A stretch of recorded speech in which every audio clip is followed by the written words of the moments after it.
Les patterns de trading peuvent vous faire passer un cap si vous savez les maîtriser. Ces figures chartistes vous permettent d'anticiper la tendance du marché sur lequel vous tradez et vous permettent de prendre les bonnes décisions pour entrer ou sortir de position au bon moment. Ça paraît trop facile dit comme ça quand on sait le temps qu'il faut passer et les compétences nécessaires pour réussir en trading, mais avec ces figures chartistes, vous pouvez réellement progresser et c'est ce que nous allons voir dans cette vidéo. Qu'est-ce qu'un pattern de trading? Quels sont ceux qu'il faut absolument connaître et surtout comment les utiliser pour réussir ces trades? On va répondre à toutes ces questions, mais avant de commencer, je vous invite à vous abonner à notre channel Trading si ce n'est pas déjà fait et à activer la cloche pour ne pas manquer nos prochaines vidéos. Bon, découvrons ensemble comment utiliser les patterns pour réussir en trading.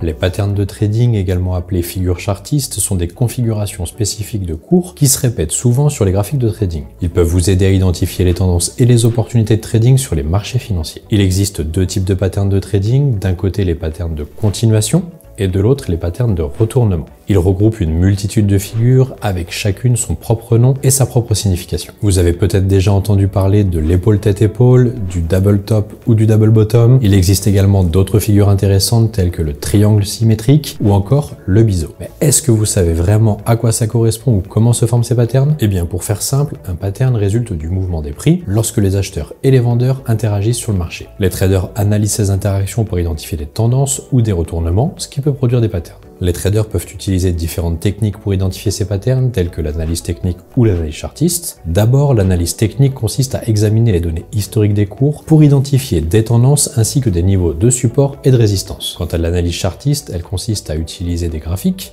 comme son nom l'indique, pour visualiser ces tendances et les niveaux de support et de résistance afin d'identifier les patterns. Bien sûr, les patterns sont identifiables autant sur du trading à court terme, le scalping et le day trading, mais également sur du plus long terme comme en swing trading par exemple. L'utilisation des patterns de trading est une méthode d'analyse technique populaire, mais il est important de garder à l'esprit que ce ne sont pas des signaux fiables à 100%. Il est donc préférable de les utiliser conjointement à d'autres indicateurs techniques tels que les moyennes mobiles ou les oscillateurs par exemple. Avant de vous présenter en détail les types de patterns existants, j'aimerais insister sur le fait que les patterns peuvent être utilisés sur tous les marchés, que ce soit celui des devises, des matières premières, des actions ou encore des indices boursiers. Mais alors vous allez me dire comment identifier si le cours du prix va monter ou descendre? C'est ce que l'on va voir maintenant avec les deux types de patterns les plus utilisés et qui vont changer votre manière de trader, les patterns de continuation et les patterns de retournement. Commençons tout de suite avec les patterns de continuation. Je vais passer sur les graphiques pour vous expliquer tout ça.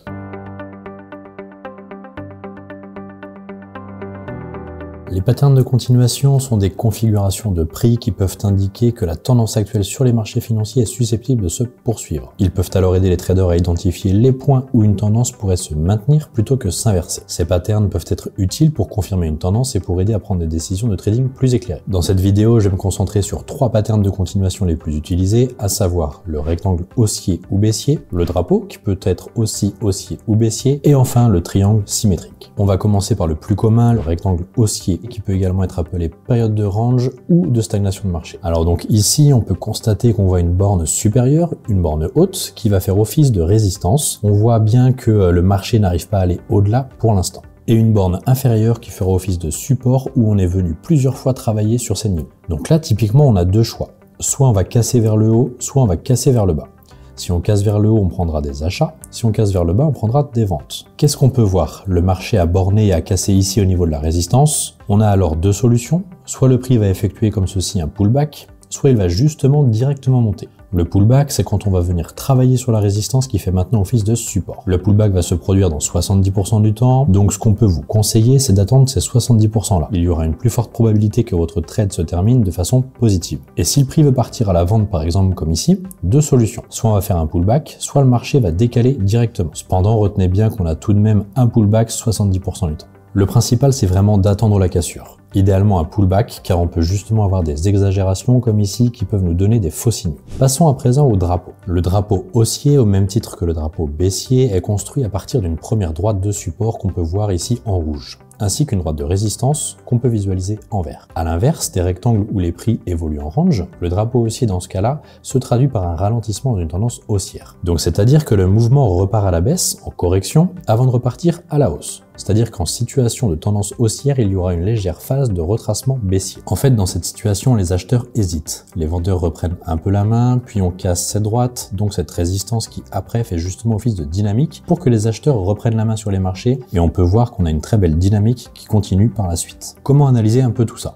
Donc déjà, ici, on peut voir que c'est le début de la tendance haussière, juste ici. Donc on va le matérialiser par un rectangle d'ici qui va jusque là. On est dans notre tendance haussière, on a pris ici plutôt les clôtures. Ensuite, on voit que le marché a bien rebaissé jusqu'ici. Là, on voit qu'on a cassé ce niveau-là, donc l'objectif, ça va être de prendre ici. En effet, depuis le mouvement, on est venu taper cette droite juste là. Donc ça, c'est vraiment hyper important. C'est-à-dire que là, j'ai pris les clôtures parce qu'on voit qu'on avait deux clôtures au même endroit, alors que là, on voit que c'est plutôt la ligne rouge qui va nous faire office de support. Donc c'est à partir de ce niveau-là, de ce mouvement-là, qu'on va noter notre objectif. On reporte simplement ce rectangle-là jusqu'ici pour avoir notre objectif qui a été atteint par la suite juste là. Donc là, c'est vraiment hyper important d'analyser ce genre de configuration pour pouvoir vous donner des objectifs de gain. Par exemple, on s'est dit, on rentre sur cassure de ce niveau-là et pour mon objectif, eh bien, on reporte le mouvement ici jusque là-haut et on voit que ça a été un trade très profitable. Passons à présent au triangle symétrique.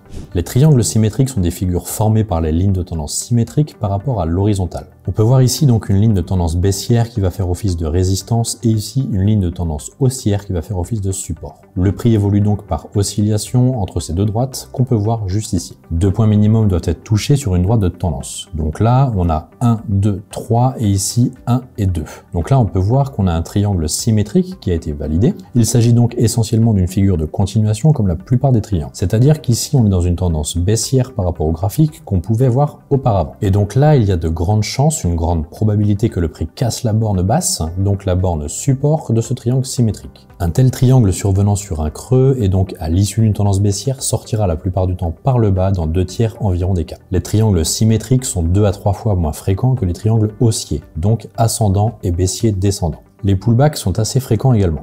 C'est-à-dire que 70% du temps, on peut voir un pullback. Ici, on a un petit pullback qui n'est pas hyper clair, mais 70% du temps, on revient travailler sur ce niveau-là. Si on est dans une tendance baissière et ce niveau-là dans une tendance haussière. Donc voilà, c'est pour ça que je vous ai indiqué 63% du temps en sortie baissière et 37% du temps sortie haussière. C'est-à-dire que c'est possible d'avoir un triangle symétrique, une figure de retournement, mais la plupart du temps, on reste quand même plutôt dans un triangle de continuation. Ici, on peut voir que le mouvement est à peu près de cette distance-là et on peut voir que l'objectif a été largement atteint sur ce niveau-ci. Donc voilà comment on doit faire. On reporte la hauteur du triangle et on le reporte à partir de la cassure. Et là, on voit que ça a été atteint juste ici. Après avoir vu les patterns de continuation, il est intéressant de détecter les retournements de tendance. D'autant plus que de nombreux traders voient leur analyse de plusieurs heures et leur trade finir perdant à cause d'un retournement peu de temps après l'ouverture. Voyons ensemble quels sont les patterns les plus importants pour vous aider à prendre des décisions pertinentes.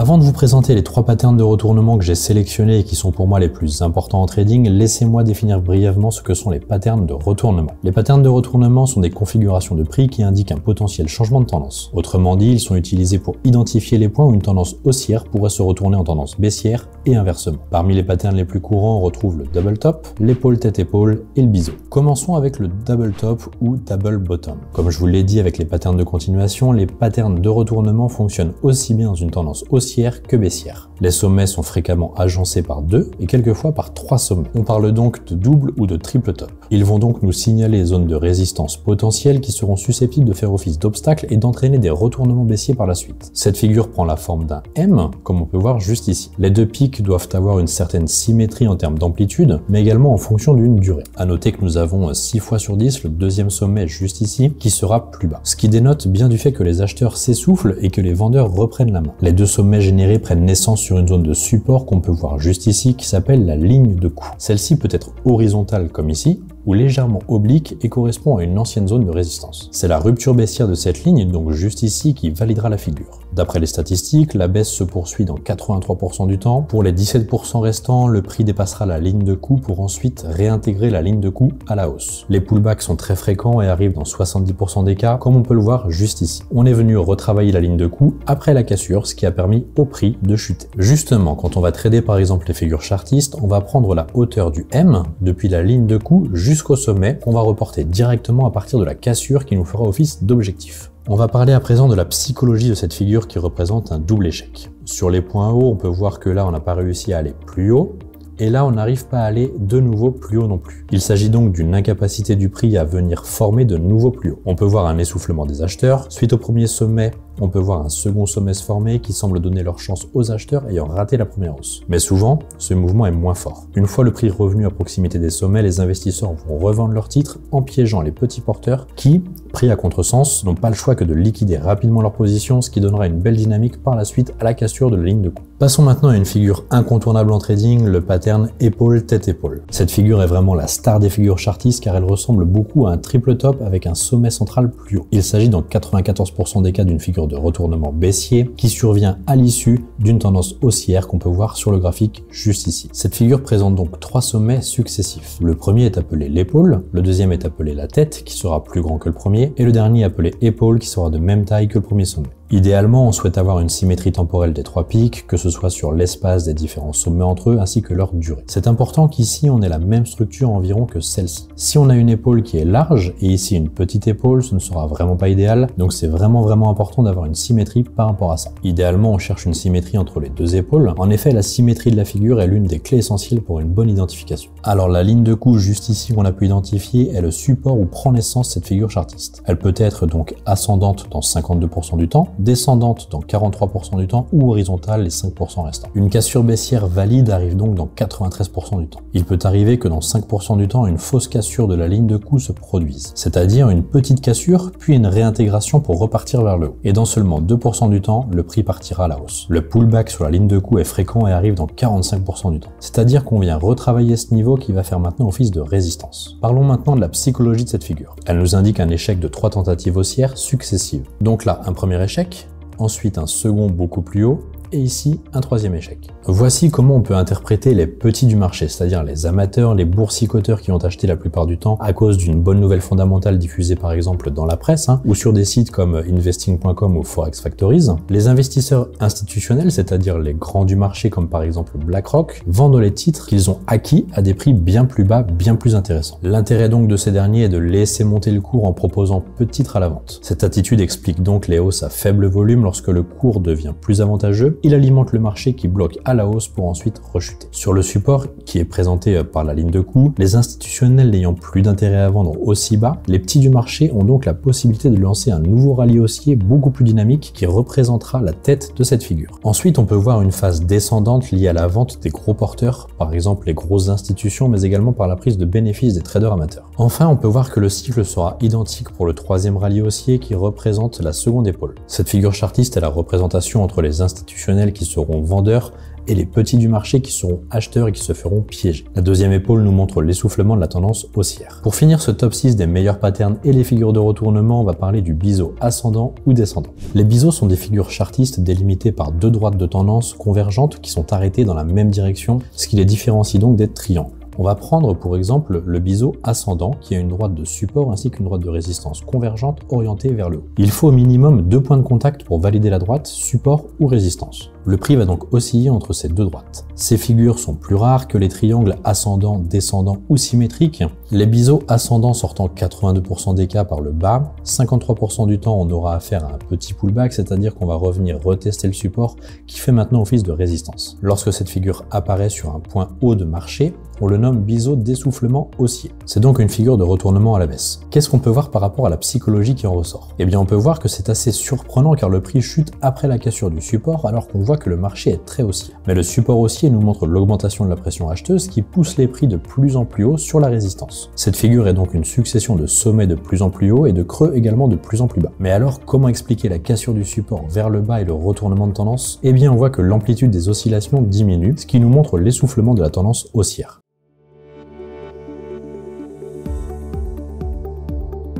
Après avoir vu ensemble les patterns les plus efficaces sur les marchés, voyons comment les utiliser et l'intégrer dans votre stratégie de trading. Tout d'abord, vous devez replonger dans vos objectifs. En effet, si vous tradez sur du long terme ou sur du court terme, les modèles de patterns ne sont pas aussi efficaces. Vous devez donc déterminer les patterns qui collent au mieux à votre stratégie et vos objectifs. Après avoir fait une sélection de patterns en lien avec votre stratégie, vous devez, comme vous vous en doutez, apprendre à les maîtriser et les étudier. Pour cela, nos membres tradant avec les patterns suivent notre formation Power Trading qui leur permet de booster leurs résultats avec l'analyse technique. Vous trouverez des informations sur cette formation en cliquant sur le lien juste ici ou dans la description. Lors de votre apprentissage des patterns, je vous invite à les tester et à les valider sur un compte de démonstration. Plus vous travaillerez à trader ces patterns et à les backtester, meilleur sera votre trading. Apprenez à les identifier selon les actifs, analysez vos résultats et vos trades avec les différents patterns et vous pourrez déterminer ceux avec lesquels vous êtes le plus à l'aise et avec lesquels vos résultats sont améliorés. Je l'ai aussi évoqué en première partie, mais combiner les patterns de trading aux autres indicateurs techniques vous permettra d'améliorer vos résultats. Pourquoi ?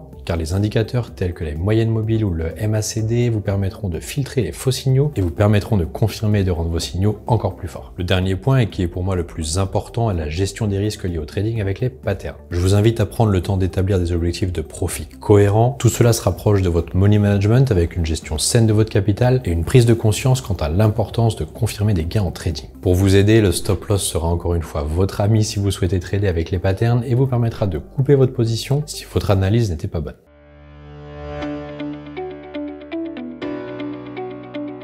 Voilà, on arrive à la fin de cette vidéo. J'espère avoir été clair sur ces explications et vous avoir permis de comprendre l'importance de l'analyse technique dans le processus de prise de décision en trading. Nous avons examiné les différents types de patterns tels que les patterns de continuation et de retournement en étudiant leurs caractéristiques et en explorant leur utilité. Il existe de nombreux patterns de trading, donc je vous invite à vous entraîner en compte démo pour savoir les utiliser et surtout les détecter. Il est important de noter encore une fois que l'utilisation des patterns en trading ne garantit pas le succès, mais cela peut vraiment vous aider à prendre des décisions éclairées en fonction de l'analyse technique. Il est donc essentiel de faire des recherches approfondies avant de prendre vos décisions d'investissement et de ne pas se fier uniquement aux patterns. Vous disposez désormais d'une base solide pour améliorer vos connaissances en matière de trading et d'analyse technique, et moi je vous dis à très vite les traders et investisseurs sur les marchés financiers.